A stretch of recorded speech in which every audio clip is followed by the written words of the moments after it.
Today we discuss the fact of causal approach, or what we understood from Lewis symbol and causal approach. Okay, so first thing is, in the periodic table, the highly electronegative halogen and the highly electropositive alkali means 17 group and first group is separated by noble gas, that is 18 group.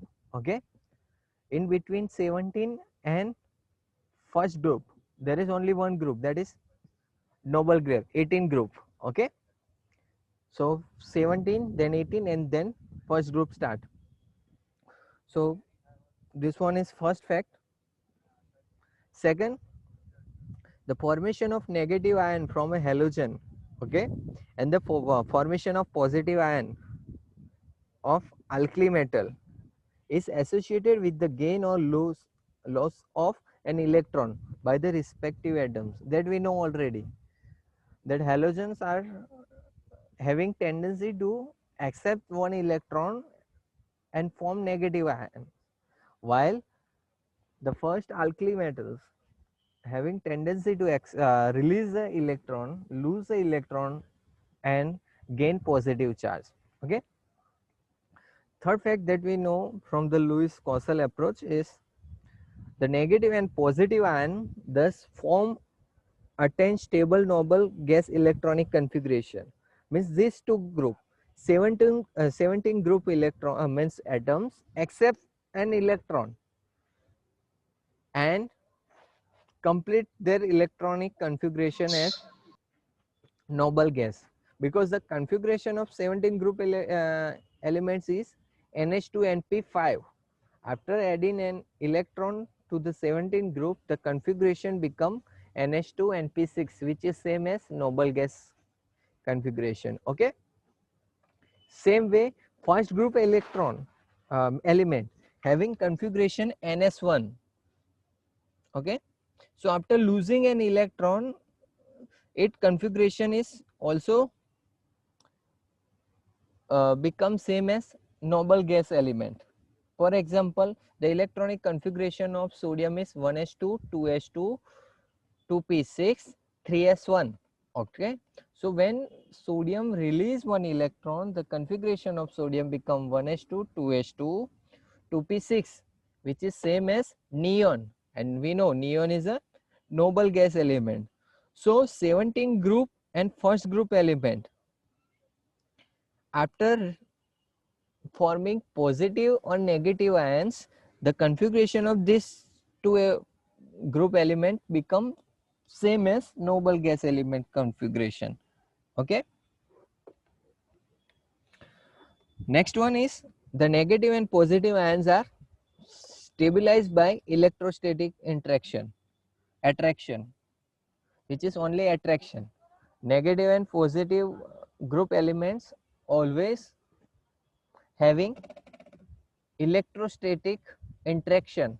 Okay, and this interaction is attractive type, because we know positive negative always attract each other, while two positive and two negative always repel each other. So here negative and positive ions are always attract each other or bind with each other through electrostatic attraction force. For example, see, we take one example of first group, that is sodium. The electronic configuration of sodium is Ne3s1, and after losing one electron it become Na plus ion, and the configuration of that atom is same, Ne. Okay, now let me consider 17 group element, that is Cl. We know the electronic configuration of chlorine is Ne3h2 3p5. Okay, after adding one electron in chlorine it become Cl minus. Okay, and the electronic configuration of it is Ne3h2 3p6, or we can say it is same as argon. Okay, and these two element Na plus and Cl minus combine with each other through electrostatic attraction force and form NaCl compound. Okay, Now let me discuss about calcium, the alkaline earth metal, second group element. So second group element calcium having electronic configuration argon 4s2, atomic number 20. So after releasing 2 electron it becomes Ca plus 2, and the electronic configuration of Ca plus 2 is same as argon configuration.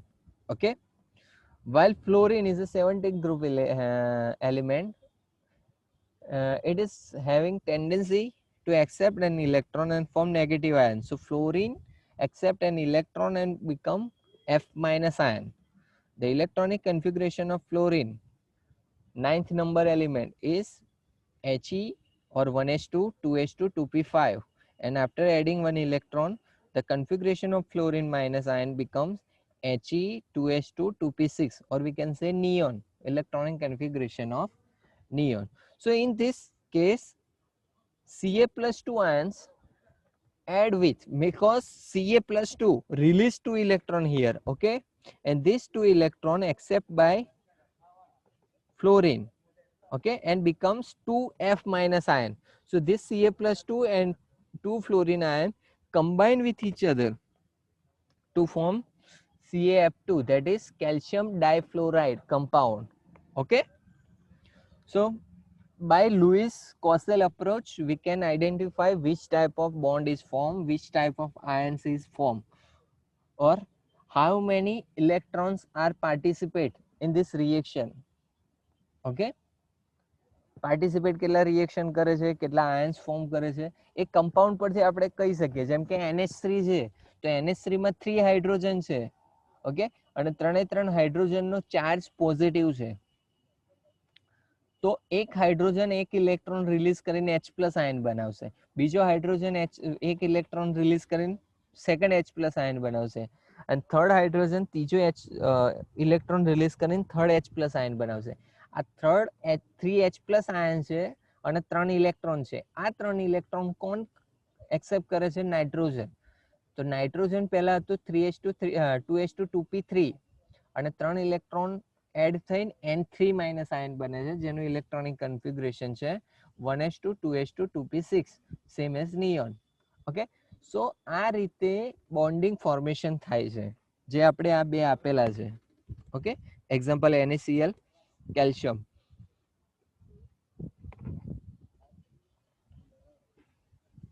Okay, તો અહીંયા કોઈને doubt છે શું થયું, કેવી રીતે electron release થાય? Easy જ છે. જો ઇલેક્ટ્રોનિક કન્ફિગ્યુરેશન યાદ હોય તો તમે ઇઝીલી એનો આયન્સ ખબર પડી જાય કે કેટલા એ રિલીઝ કરી શકે છે. ઓકે, 2 જ ઇલેક્ટ્રોન છે તો 2 ઇલેક્ટ્રોન રિલીઝ કરી શકે સેકન્ડ ગ્રુપ વાળા આઉટર ઓર્બિટલમાંથી. ફર્સ્ટ ગ્રુપ વાળા ખાલી એક જ ઇલેક્ટ્રોન રિલીઝ કરી શકે. છે કોઈને ડાઉટ તમારે? No, sir. Okay. Here the bond formed as a result of the electrostatic attraction between the positive and negative ion was termed as the electrovalent bond, okay, or an ionic bond. We can also say it is ionic bond. અહીંયા જે Na અને Cl વચ્ચે જે bond બન્યો એ positive negative આયન્સના એટ્રેક્શનના લીધે બન્યો. Calcium અને fluoride ion વચ્ચે બોન્ડ બન્યો એ પણ પોઝિટિવ નેગેટિવ એટ્રેક્શનના લીધે બન્યો. So this bond is known as electrovalent bond. So if in MCQ asks that the bond which is formed by the attraction between positive and negative ions is known as dash. So the answer is electrovalent bond. The electrovalency is thus equal to the number of unit charge on the ion. We can also identify the valency of particular atoms by considering the valence shell electron or either the charge of that atom. કોઈ પણ આયનની valency find કરવી હોય તો આપણે કેવી રીતે find કરી શકીએ? તો પહેલી મેથડ મેં જે તમને ડિસ્કસ કરી હતી કે એના valence shell electron, outermost ઓર્બિટલમાં કેટલા ઇલેક્ટ્રોન છે, અને સેકન્ડ મેથડ છે એના પર ચાર્જ કેટલો છે. કોઈ કમ્પાઉન્ડ છે તમને એમ કહ્યું હોય, સોરી, કોઈ કમ્પાઉન્ડ છે, ઓકે, તો તમને એમ કહ્યું હોય કે એ કમ્પાઉન્ડ X છે જેના પર ચાર્જ -6 છે, તો એની વેલેન્સી કેટલી થઈ? 6. Okay, you can say the valency is the same as their charge. Okay, positive or negative કોઈ પણ હોઈ શકે એ charge. Now octet rule. Okay, our next point, octet rule.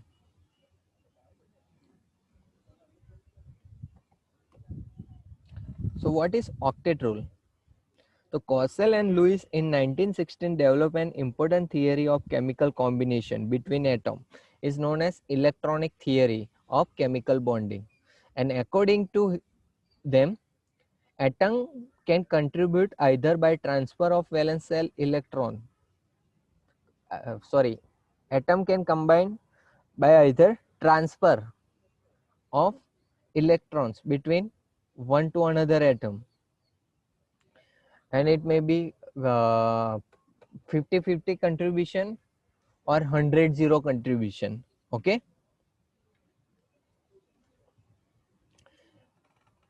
and after losing or gaining that electron, they try to complete their octet, and this one is known as octet rule. For example, in hydrogen and oxygen, see the example of octet rule.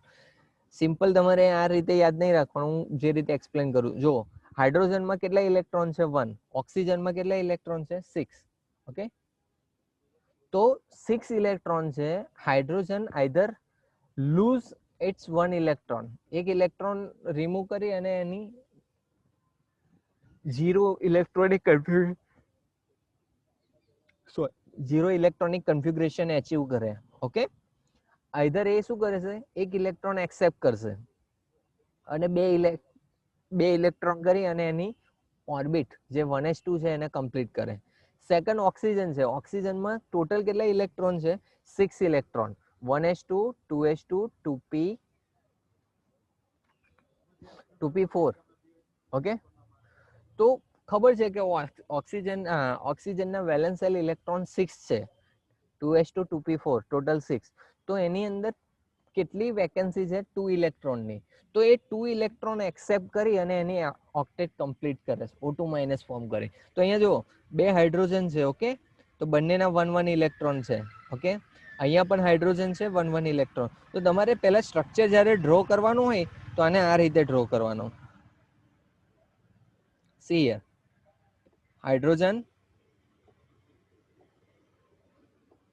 હાઇડ્રોજનનો કેટલા electron છે, 1 electron. નાવ ઓક્સિજનના electron, oxygen 6 electron છે. તો 1 કેવી રીતે draw કરવાનો, તો 1 2 3 4. Okay, નાવ 5. હવે આ બંને સાઈડ આપણે હાઇડ્રોજન મૂકવાના છે. તો જે સાઈડ હાઇડ્રોજન મૂકવાના ત્યાં પેરિંગ નહીં કરવાની. 4 પછી જે ઇલેક્ટ્રોન છે એની પેરિંગ જે સાઈડ એટમ ના હોય એ સાઈડ પેરિંગ કરવાનું. તો 5 અહીંયા લખ્યું, અહીંયા 6. તો 6 ઇલેક્ટ્રોન આના થઈ ગયા, 1 ઇલેક્ટ્રોન હાઇડ્રોજન આ હાઇડ્રોજનનો થયો. હવે આ હાઇડ્રોજનનો 1 ઇલેક્ટ્રોન. ઓકે, તો બંનેના 1-1 ઇલેક્ટ્રોન, ઓક્સિજનના 6 ઇલેક્ટ્રોન થઈ ગયા. તો હવે જ્યારે પણ આ બોન્ડ બનાવશે તો શું કરશે કે હાઇડ્રોજનને 1 ઇલેક્ટ્રોન જોઈએ, તો એ શું કરશે કે ઓક્સિજનનો જે સિંગલ ઇલેક્ટ્રોન છે એ લઈ અને એની ઇલેક્ટ્રોનિક કન્ફિગ્યુરેશન 1s2 કમ્પ્લીટ કરશે. સેમ વે આ હાઇડ્રોજન પણ એની જોડે 1 ઇલેક્ટ્રોન હતો અહીંયા. ઓકે, આ ઇલેક્ટ્રોન હતો, એ ઓક્સિજનનો એક સિંગલ ઇલેક્ટ્રોન લઈ એની ઓક્ટેટ કમ્પ્લીટ કરે, મીન્સ 1s2 કમ્પાઉન્ડ કમ્પ્લીટ કરે. તો આ બંનેની ઓક્ટેટ કમ્પ્લીટ થઈ ગઈ. નાવ ઓક્સિજનની વાત કરીએ તો ઓક્સિજન જોડે કેટલા છે, 6 ઇલેક્ટ્રોન. કેટલા ખૂટે છે, 2 ઇલેક્ટ્રોન. તો એ શું કરશે, એક ઇલેક્ટ્રોન આ હાઇડ્રોજન જોડથી લેશે અને એક ઇલેક્ટ્રોન આ બીજા હાઇડ્રોજન જોડથી લેશે. હવે ઇલેક્ટ્રોન જુઓ તો ઓક્સિજનના સર્કલમાં 8 ઇલેક્ટ્રોન થઈ ગયા, હાઇડ્રોજનના સર્કલમાં 2 ઇલેક્ટ્રોન થઈ ગયા. તો મીન્સ આ ઓક્ટેટ કમ્પ્લીટ કરી. ઓરિજિનલી આ રીતે સ્ટ્રક્ચર ડ્રો કરવાનું આવે ડિસ્ટ્રીબ્યુશન માટે, પણ આપણે કમ્પ્લીટ આપણને ખબર પડી ગઈ એટલે પછી જ્યારે પણ ડ્રો કરીએ ત્યારે આ રીતે ડ્રો કરવાનું. પણ જ્યારે ના ખબર પડતી હોય ત્યારે બોન્ડિંગ ફોર્મ કરવું હોય તો ત્યારે અહીંથી સ્ટાર્ટ કરવાનું કે પહેલે જેટલા ઇલેક્ટ્રોન છે એડ કરી નાખવાના, પછી 1 બાય 1 એને એડ કરતું જવાનું. સેમ વે અહીંયા ક્લોરીનનું છે. જો કાર્બન CCl4 કમ્પાઉન્ડ બનાવ્યો છે મેં. CCl4 નું લૂઇસ સ્ટ્રક્ચર ડ્રો કરવાનું પૂછાય તમને કે draw the Louis structure of CCl4. H2O નું મેં એક્સપ્લેન કર્યું, હવે CCl4 નું એક્સપ્લેન કરું છું. બીજા બધા હું એક્સપ્લેન નહીં કરવાનો, એટલે ધ્યાનથી રાખજો, ધ્યાનથી જોજો, તો પછી તમને ખબર પડે કે કેવી રીતે ડ્રો કરવાનું છે આનું. ઓકે, તો પહેલા કાર્બન. તો કાર્બનમાં કેટલા ઇલેક્ટ્રોન છે? CCl4 છે, એટલે દરેક જગ્યાએ પહેલા તો Cl હશે દરેક સાઈડ. તો કાર્બનની દરેક સાઈડે ક્લોરીન એટમ લખી દો. ઓકે, પછી આપણે ઇલેક્ટ્રોન એને અરેન્જ કરીએ. ક્લોરીનની જગ્યાએ બીજું કંઈ દેખાય તો પણ ક્લોરીન સમજી લેવાનું. ઓકે, નાવ કાર્બન છે, બધી સાઈડ આપણે ક્લોરીન એડ કરી નાખ્યું. નાવ કાર્બનના મેં ઇલેક્ટ્રોન અહીંયા લખી દઉં છું. 1 2 કાર્બનના વેલેન્શિયલ ઇલેક્ટ્રોન ટોટલ 4 છે, તો 1 2 3 and 4. Wait a minute.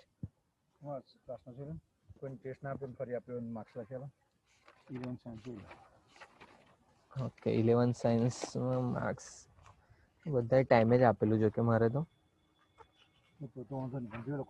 તો પણ જોઈ લઉં ને, કદાચ પ્રિન્ટિંગ મિસ્ટેક હોય. 11 સાયન્સ ઓકે નથી કરેક્ટ છે. સાઇન કરવાની ના કરશો. ઓકે ચલો, thank you.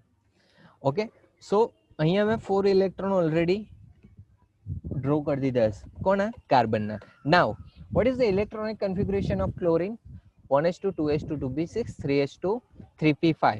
So how many valence electron are there in chlorine? 5 plus 2 7. Okay, so you have to draw the 7 dots around the chlorine atom. Okay, so 1 2 3 4.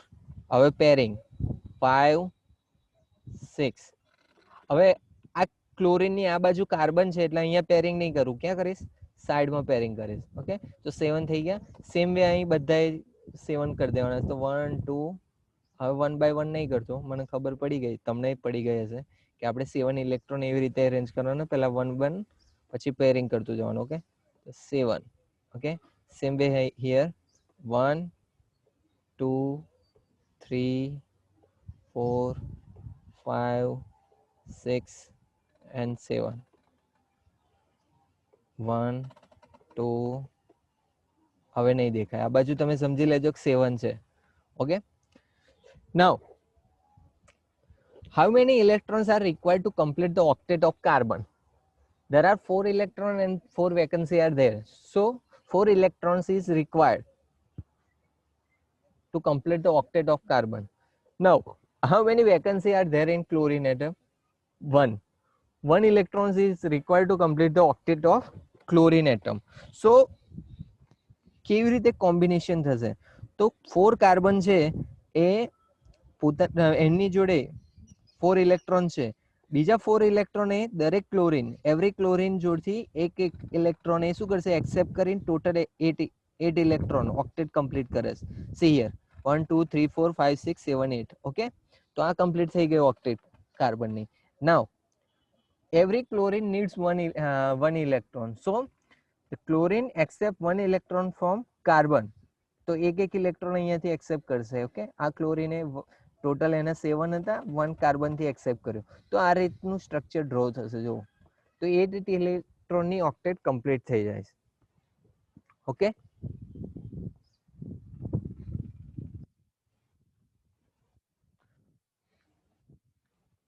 તો અહીંયા જુઓ, જ્યારે પણ મેં જે કહ્યું હતું કે જ્યારે પણ કોઈ એટમ, બે એટમ વચ્ચે એક બોન્ડ, એક સિંગલ બોન્ડ ફોર્મ કરે, તો એ બંનેની વચ્ચે કેટલી ઇલેક્ટ્રોન પેર હશે? Single electron pair, means total 2 electron હોય. Okay, whenever 2 atoms, same or different atoms join with each other through covalent bond, okay, there is a 2 electron in between these 2 atoms. Okay, and here the bond is formed by sharing of electron. That's why this bond is known as covalent bond. If 2 or more pair is present, for example here let me take example of carbon dioxide. Carbon dioxide નું example લઉં. આમાં કોઈને doubt છે? Hello?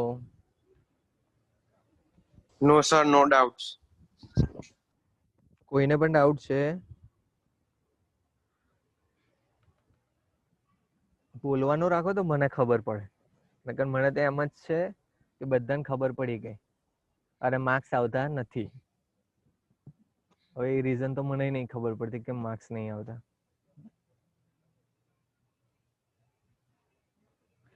Okay ચલો carbon dioxide નું explain કરું પછી તમને હોમવર્ક આજે મળશે બહુ દિવસ પછી.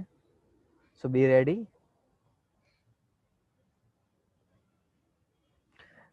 Carbon dioxide, okay carbon dioxide નું સ્ટ્રક્ચરમાં કોણ હોય? ઓક્સિજન. કોઈ કહે છે formula of carbon dioxide?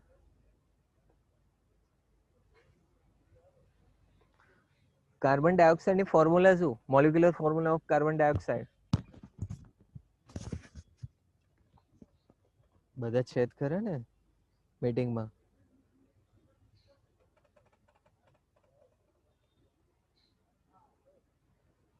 Hello.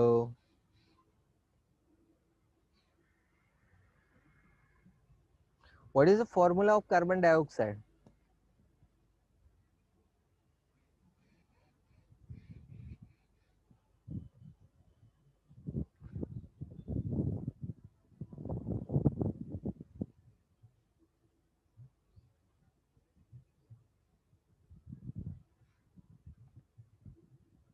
Carbon dioxide ની ફોર્મ્યુલા કોઈને પણ નથી આવતી એવું ને? તો બધાએ છે ને 50 ટાઈમ્સ કાર્બન ડાયોક્સાઇડ ની ફોર્મ્યુલા મને લખીને મોકલાવજો. ઓકે કાર્બન ડાયોક્સાઇડ ની ફોર્મ્યુલા કોને? કાર્બન ડાયોક્સાઇડ નું ફોર્મ્યુલા શું છે? So carbon dioxide formula is CO2. Okay means carbon is bind with 2 oxygen.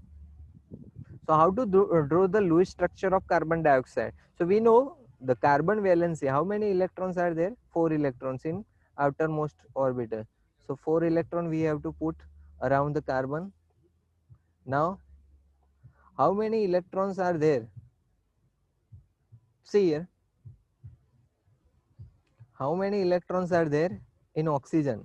Total 6 electron. Okay. So 1, 2,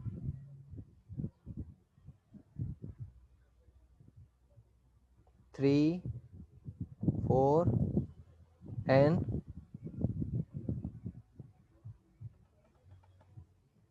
5, 6. Okay, 1, 2, 3, 4, 5, 6. Here also 1, 2, 3. Exceptional case છે ધ્યાન રાખજો. 4, 5 and 6. Okay. So see here. અહીંયા carbon અને oxygen ને કેટલા ઇલેક્ટ્રોન જોઈએ? તો 2 to 4 to 6 ટોટલ 2 ઇલેક્ટ્રોન જોઈએ. તો કાર્બન વાળો એક ઇલેક્ટ્રોન આ સાઈડ થી લેશે તો ટોટલ 7 ઇલેક્ટ્રોન જ થાય. અને પાછું શું આપણને શું પ્રોબ્લેમ થાય કે આ ઇલેક્ટ્રોન સિંગલ રહી જાય છે. અહીંયા આ ઇલેક્ટ્રોન પેર હોય તો કઈ પ્રોબ્લેમ નહીં, પણ ઇલેક્ટ્રોન સિંગલ ના રહેવો જોઈએ એટમનો. ઓકે તો આ ઇલેક્ટ્રોન ઓલવેઝ શું કરવું પડશે? આપણે અહીંયા પેરિંગ કરવી પડશે. તો અહીંયા જે ઓક્સિજનના ઇલેક્ટ્રોન છે એ 2 ઇલેક્ટ્રોન અહીંયા આવી જશે. આ ઇલેક્ટ્રોન રિમૂવ થઈ જશે અહીંયાથી. ઓકે તો 2 2 2 આ રીતે પેરિંગ થઈ જશે. અહીંયા પણ આ સાઈડ 2 આ સાઈડ 2 અને આ સાઈડ 2 થઈ જશે. જે એક સિંગલ હતો આ એ મીન્સ આ સાઈડ ટ્રાન્સફર થઈ જશે. સેમ વે કાર્બનમાં પણ આ બંને પાર્ટિસિપેટ નહીં કરતા, સિંગલ ઇલેક્ટ્રોન છે. તો આ સિંગલ ઇલેક્ટ્રોન પર શું કરશે? હવે અહીંયા 2 ઇલેક્ટ્રોન અહીંયા આવી જશે, મીન્સ આમાંથી ઉપરનો અહીંયા આવી ગયો અને આ નીચેનો ઇલેક્ટ્રોન અહીંયા આવી ગયો. તો હવે સ્ટ્રક્ચર કેવું રીતે ડ્રો થઈશ? તો કાર્બનના ટોટલ 4 ઇલેક્ટ્રોન આ રીતે અરેન્જ થયેલા છે. કેમ કે બે સાઈડ જ એટમ છે, ઓક્સિજન એની આજુબાજુ જ છે, ઉપર નીચે નહીં. તો ઇલેક્ટ્રોન આપણે એ રીતે અરેન્જ કરવાના કે જે બોન્ડિંગમાં પાર્ટિસિપેટ કરે. પેરિંગ હોય તો ચાલે, પણ પેરિંગ નહીં, સિંગલ ઇલેક્ટ્રોન રહી જાય. તો એને આપણે આ સાઈડ બંને બાજુ ઓક્સિજન બાજુ પેર કરી દીધા. ઓક્સિજનમાં પણ એવું થાય. ઓક્સિજનમાં ટોટલ 6 ઇલેક્ટ્રોન છે. તો આ રીતે પેરિંગ થઈ જશે. એક સાઈડ ખાલી રહેશે, ત્યાં ઇલેક્ટ્રોન નહીં હોય. અહીંયા ઇલેક્ટ્રોન 2, આ 2 ઇલેક્ટ્રોન અને અહીંયા 2 ઇલેક્ટ્રોન. ઓકે નાઉ કાર્બનને હવે 8 ઇલેક્ટ્રોન જોઈએ તો કાર્બન શું કરશે? ઓક્સિજનના 2 ઇલેક્ટ્રોન, એક સાઈડના ઓક્સિજનના 2 અને બીજી સાઈડના 2 ઇલેક્ટ્રોન, એમ ટોટલ 4 ઇલેક્ટ્રોન એક્સેપ્ટ કરશે અને એના 4 એમ કહીને ઓક્ટેટ કમ્પ્લીટ કરે. સેમ વે ઓક્સિજન પણ, ઓક્સિજન જોડે 2 ઇલેક્ટ્રોન જોઈએ છે, એ 2 ઇલેક્ટ્રોન 1 કાર્બન જોડથી એક્સેપ્ટ કરશે પેરમાં અને બોન્ડ બનાવશે. તો અહીંયા જો 8 ઇલેક્ટ્રોન કાર્બનના થઈ ગયા ઓક્ટેટ, ઓક્સિજનની પણ ઓક્ટેટ 8 કમ્પ્લીટ થઈ ગઈ. ઓકે, સો અહીંયા ઓક્ટેટ કમ્પ્લીટ થઈ. હવે નાવ અહીંયા જો બંને એટમ વચ્ચે કેટલા ઇલેક્ટ્રોન પાર્ટિસિપેટ કરે? Total 4 electron. 4 ઇલેક્ટ્રોન મીન્સ કેટલી પેર થઈ? 2 electron pair. Okay, so here 2 electrons are pair are present between carbon and oxygen. તો કાર્બન અને ઓક્સિજન વચ્ચે જો એક ઇલેક્ટ્રોન પેર હોય તો આપણે કહું સિંગલ બોન્ડ ફોર્મ થાય. અહીંયા 2 ઇલેક્ટ્રોન પેર છે મીન્સ ડબલ બોન્ડ ફોર્મ થશે. આ સાઈડ પણ સેમ રીતે 2 ઇલેક્ટ્રોન પેર છે. Okay, so here also double bond. So the structure of carbon dioxide is this type. Molecular formula CO2 છે ને એનું સ્ટ્રક્ચર આ ટાઈપનું છે. બંને બાજુ ડબલ બોન્ડ ફોર્મ કરે. હવે સેમ વે જો નાઇટ્રોજનની વાત કરું તો 3 ઇલેક્ટ્રોન પેર હોય છે. તો નાઇટ્રોજન વચ્ચે 3 ટ્રિપલ બોન્ડ ફોર્મ કરે છે. ઓકે, ત્યાં આગળ ટ્રિપલ બોન્ડ ફોર્મ થાય છે.